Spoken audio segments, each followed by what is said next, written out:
আর যদি টল্ক নিয়ে কথা বলি, টল্ক হচ্ছে ইতালিতে হায়ার স্টাডির জন্য একটি অ্যাডমিশন টেস্ট মনে করতে পারেন আপনারা। সব ইউনিভার্সিটিতে লাগে না, বাট ম্যাক্সিমাম ভালো ভালো ইউনিভার্সিটিতে আপনাকে টল্ক দিয়ে আসতে হবে। সচরাচর ইঞ্জিনিয়ারিং বা সায়েন্স ব্যাকগ্রাউন্ডের স্টুডেন্টদের জন্য বা সায়েন্স রিলেটেড সাবজেক্টের জন্য আপনাকে টল্ক আই দিতে হয়। এবং যদি আপনি আর্টস রিলেটেড বা কমার্স রিলেটেড সাবজেক্টে আসতে চান, সেই ক্ষেত্রে আপনাকে টল্ক ই দিতে হবে। এটাকে বুক করতে হলে আপনাদের যেতে হবে সিসিএ অনলাইন ওয়েবসাইটে, যেটা আমরা লিঙ্কটা আপনাদের ডিসক্রিপশনে দিয়ে দিব। এবং এই এক্সামটা অতিশয় গুরুত্বপূর্ণ যদি একটি ভালো একটা ইউনিভার্সিটিতে আপনারা আসতে চান।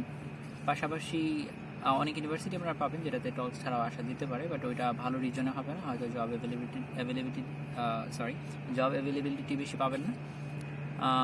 অ্যান্ড আপনাকে টল্ক বুক করতে আপনার হয়তো 30 ইউরো করে খরচ হবে। একটা বুক করার পরে 1 মাসে আর অন্য একটা এক্সাম বুক করতে পারবে না, মাসে একটাই বুক করতে হয়।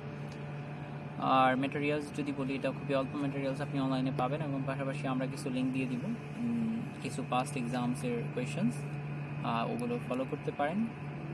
এবং হ্যাঁ, এটাই তো টল্কের আপাতত আইই নিয়ে আমরা মূলত concern Bangladeshi students. That's it. আশা করছি আপনাদের ইতালির যাত্রা শুভ হবে।